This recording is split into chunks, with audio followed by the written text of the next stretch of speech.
ఎంత నష్టం కలిగింది మన రాష్ట్రానికి, మన ప్రజలకి చెప్పండి మీరు. అనవసరంగా డబ్బులు వృధా చేసి ఈ రోజున మళ్ళీ వీళ్ళు తిరిగి వస్తున్నారు మన రోజు. దయచేసి మీరు గమనించాల్సిన పవన్ కళ్యాణ్ గారు తీసుకున్న నిర్ణయం ఆ రోజు ఇప్పటంలో జరిగిన సభలో మీరు చాలా మంది వచ్చి పాల్గొని ఉంటారు. ఆ రోజున ఇప్పటంలోనే 2 సంవత్సరాల క్రితం ఆయన సుమారు ఎన్నికలకి ఇంకా 2.5 సంవత్సరాల దూరం ఉన్నప్పుడు కూడా ఆయన ఒక మంచి నిర్ణయం తీసుకుని ప్రతిపక్ష ఓటు చీలనివ్వకూడదు, ఎట్టి పరిస్థితుల్లో కూడా వైఎస్ఆర్సీపీ విముక్త ఆంధ్రప్రదేశ్ రావాలి అని ఆయన తపనతోటి ఆ రోజు నిర్ణయం తీసుకున్నారు. ఈ రోజున జనసేన పార్టీ, తెలుగుదేశం పార్టీ ఉమ్మడిగా ప్రజల్లోకి రాబోతున్నాం. ఎన్నికల్లో ఖచ్చితంగా మాకున్న సమాచారం ఎట్టి పరిస్థితుల్లో కూడా విజయం సాధించుతున్నాం. ప్రభుత్వం మనది. ఈ ప్రభుత్వంలో మీరందరూ కూడా భాగస్వాములు అవ్వాలి. ఎందుకంటే మన కోసం ఇది. పవన్ కళ్యాణ్ గారు నిలబడేది ఆయనకు ఒక పదవి కోసమో లేకపోతే ఆయనకి ఆస్తులు పెంచుకోవడానికి కోసం కాదు. నిజాయితీగా మన సామాన్యులను ఆదుకోవాలి, మన ప్రజలను ఆదుకోవాలి, మన గ్రామీణ ప్రాంతాలు ఇంకా మెరుగుపరచాలి, యువతకు చక్కటి అవకాశం కల్పించాలని ఆయన పదే ఆలోచించుకుని చేసిన కార్యక్రమం.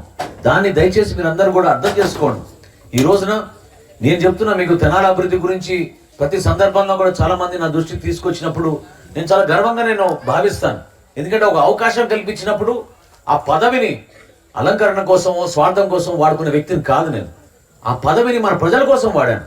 ఈ ప్రాంతాన్ని అభివృద్ధి చేయాలని నేను కష్టపడ్డాను. ఏ గ్రామంలో చూసినా రోడ్లు వేసాం, ఏ గ్రామంలో చూసినా మంచినీటి సౌకర్యం తీసుకొచ్చాం.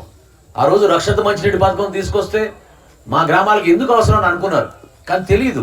వాస్తవంగా మనకి ఆరోగ్య సమస్యలు వస్తున్నాయి, ఇక్కడ ఉన్న భూగర్భ జలాలు బాగా కలుషితం అయిపోయినాయి, అనేక సమస్యలు ఉన్నాయి ఇక్కడ అనేది చాలా మందికి తెలియక మన ఇంట్లో వేసుకున్న 30 అడుగుల పంపులతోటే మనం నీళ్లు తాగుతూ ఉంటే మన ఆరోగ్యాలు చెడిపోతూ ఉన్నాయి. ఖచ్చితంగా రాబోయే ప్రభుత్వంలో ఉమ్మడి మేనిఫెస్టో ఏదైతే మేము ప్రణాళిక సిద్ధం చేశామో అందులో భాగంగా జనసేన పార్టీ, తెలుగుదేశం పార్టీ మీకు మాట ఇస్తోంది. ఇంటింటికి కొలాయి నీళ్లు అందించేటట్టు ఒక నిర్ణయం తీసుకుని దానిపైన డబ్బులు వెచ్చించి తీసుకురాబోతున్నాం మీ అందరికీ కూడా.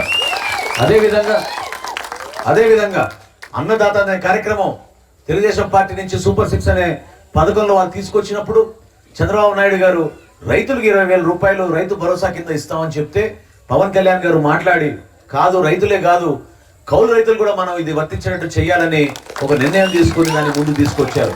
ఎందుకంటే ఈ రోజున పాపం చాలా దయనీయమైన పరిస్థితుల్లో మన రాష్ట్రంలో నివసించేది, కష్టపడి బతికేది మన కౌలు రైతులు. మీరెవరు నమ్మరు చెప్తే విషయాలు. జగన్మోహన్ రెడ్డి గారు ముఖ్యమంత్రి అయిన తర్వాత ఈ 5 సంవత్సరాలు మన రాష్ట్రంలో 3,000 మంది కౌలు రైతులు ఆత్మహత్య చేసుకున్నారు. 3,000 మంది. మన జిల్లాలో కూడా తెనాలి నియోజకవర్గంలో కూడా 6 పాపం ఆత్మహత్య చేసుకున్నారు. వీళ్ళందరికీ సత్తెనపల్లిలో ఒక మీటింగ్ పెట్టి మన గుంటూరు జిల్లాలో 213 మంది కుటుంబాలకి అంటే 2,13,00,000 రూపాయలు జనసేన పార్టీ పవన్ కళ్యాణ్ గారు ప్రతి కుటుంబానికి 6.5 లక్షల రూపాయల చొప్పున మేము అందించాం. రాష్ట్ర వ్యాప్తంగా ఏ ఒక్క రాజకీయ నాయకుడు చేయని కార్యక్రమం ఈ రోజున కౌలు రైతుల కోసం పవన్ కళ్యాణ్ గారు చేశారు. భారతదేశంలో ఎవరున్నారో చెప్పండి, సొంత డబ్బు 5 కోట్ల రూపాయలు ఆయన విరాళం ఇచ్చి రాష్ట్ర వ్యాప్తంగా అనేక మంది సహాయం చేస్తే మన పెద్దలు శ్రీనివాసరావు గారు కూడా ఆ రోజు వచ్చి అమెరికా నుంచి ఆయన కూడా 10 లక్షల రూపాయలు కౌలు రైతుల కోసం ఆర్థిక సహాయం చేశారు ఆయన. అటువంటి వ్యక్తులు ఉన్నారు మన సమాజంలో. మీరందరూ కూడా గర్వపడాల్సింది ఏంటంటే నిజాయితీగా విలువలతో రాజకీయాలు చేస్తే సమాజం మనని గౌరవిస్తుంది, గుర్తిస్తుంది. అంతేగాని అబద్ధాలు చెప్పి, దొంగ మాటలు చెప్పి, ఎలక్షన్ల ముందు ఒక మాట, ప్రభుత్వంలో వచ్చిన ఒక మాట చెప్తే మన ప్రాంతానికి మనం నష్టం కలిగించుకుంటున్నాం. ఏ ఒక్క యువకుడికైనా ఇంతమంది యువకులు ఉన్నారు, ఎవరైనా చెప్పండి మీకు ఏమైనా ఉద్యోగ అవకాశాలు వచ్చినాయా? ఏమైపోయింది మీ జాబ్ క్యాలెండర్? ఏమైపోయింది మెగా డిఎస్సి? సిగ్గు లేకుండా ఇప్పుడు మంత్రి ప్రకటన చేస్తున్నాడు, వచ్చే వారం మెగా డిఎస్సి ప్రకటిస్తారంట. నువ్వు ఉండే పుణ్యకాలమే ఇంకో 4 రోజులు. ఈ 4 రోజుల్లో నువ్వు ఏం చేయగలుగుతావు? నువ్వు ఉద్యోగం ఎక్కడికి తీసుకొస్తావు చెప్పండి. ఇంత మూర్ఖంగా వీళ్ళు ఆలోచించి ఎవరి గురించి కూడా పట్టించుకోలేదు. ప్రతి వర్గానికి దెబ్బ కొట్టారు. ఈ రోజున ప్రభుత్వంలో పనిచేసే అధికారులు, అదేవిధంగా ప్రజలు, రైతులు, మహిళలు, విద్యార్థులు అందరూ కూడా ఈ సమస్యలు ఎదుర్కొని చెప్పుకోలేని పరిస్థితుల్లో బతుకుతూ ఉన్నారు. నిలబడండి.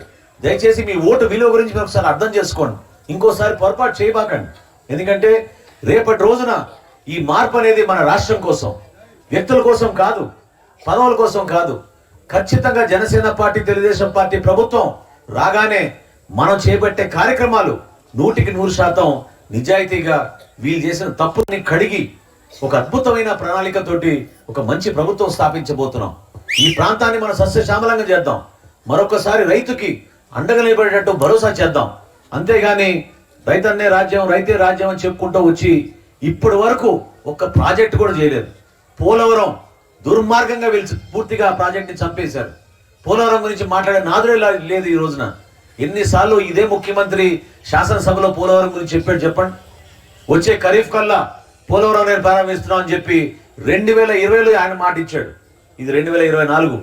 ఏమైపోయింది? ఈ రోజున ఒక మంచి ప్రణాళిక మీ ముందు తీసుకొచ్చి ప్రతి చేతికి పని, ప్రతి పంటకు నీరు అనేది జనసేన నినాదం. ఈ నినాదంతో ప్రతి గ్రామాల్లో కూడా అన్నిటికన్నా ముందు మనం చేయాల్సింది మన కాలువలు బాగు చేసుకోవాలి.